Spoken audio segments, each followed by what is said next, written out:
Chamberlain.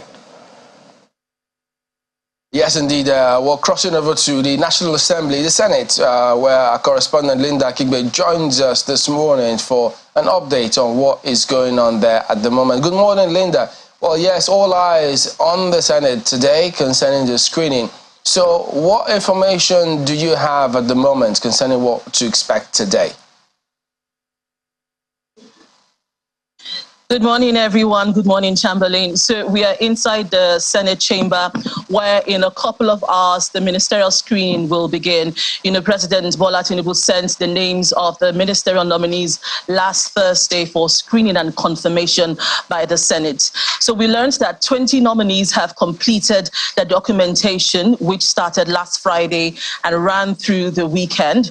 But we also learned that some nominees haven't come for their documentation because some of them are out of the country at the moment, but the documentation period is still open for nominees who haven't done their documentation to come and do so. And so we're expecting them to come to the National Assembly in the next couple of days. We also learned that 20 nominees actually have completed their documentation, and some of them have been screened, have had security agencies. They've been screened by security agencies.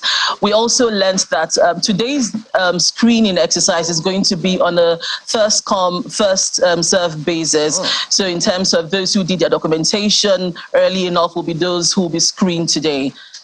Oh, so that suggests that probably everybody will be on the same level playing field. But lots of people have also spoken about what they feel or think about this thing that the National Assembly says is their culture, bow and go. That is likely going to happen today, while some others will be screened. Isn't that the case? That is definitely the case. The National Assembly has a culture, as you said, where former lawmakers are asked to take a bow and go. And we expect to see that today. We have some former lawmakers from the Senate and the House of Representatives, and even a serving senator, Senator David Mahi, who would also be screened. He's a ministerial nominee. So we expect that, these people will be asked to take a bow and go, as is the tradition of the Senate.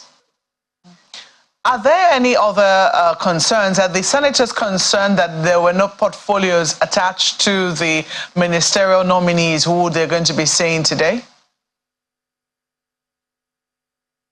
Yes, this has been a major concern, and it didn't start now. We've seen previous assemblies, talk about the need for the president to attach portfolios to the ministerial list, but this has not happened.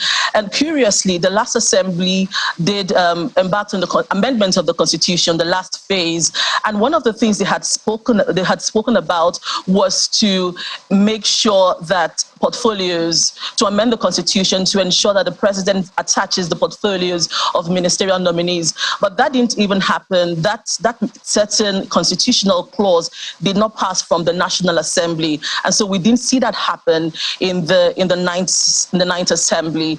And so maybe in this phase of constitutional amendment, because we know that every assembly tends to amend or review the Constitution in one way or the other. So we expect that this assembly will amend the Constitution, and this may be one of the clauses which will be added into this phase of the Constitution, because the constitutional amendment done in the Ninth Assembly was what brought about the clause that the president has to submit the ministerial nominees within 60 days of assuming office. So fingers crossed that this issue of portfolio will be done in this phase of constitutional amendment by the 10th Assembly.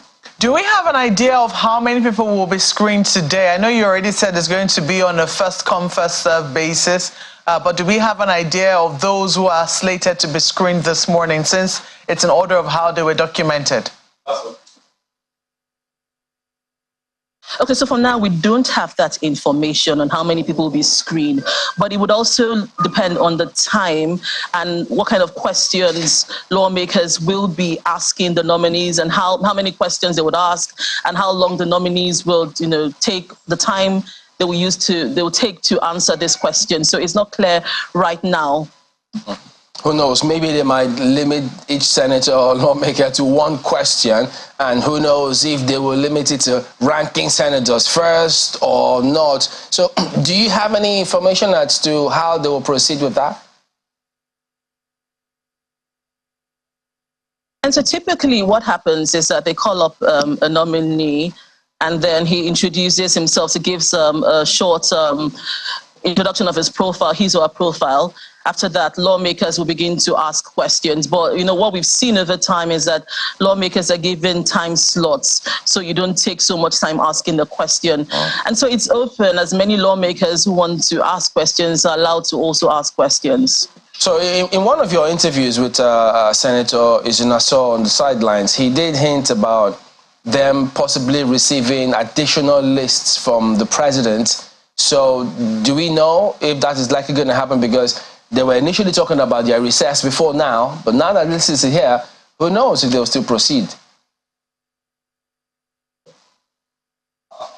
They were supposed to have proceeded on recess since last week. The House of Representatives is currently on recess, but because of this screening, they haven't gone on recess. Now, as regards the remaining names for the ministerial list, we spoke to some officials, and as at present, as at now, no extra list has been forwarded to the National Assembly. All right, then, Linda Akigbe, we'll do thank you for your time and all the best, because we will be bringing everyone live feedback and reportage from you and the team there and all of us, as a matter of fact, on the developments as they will play out today. Thank you, Linda.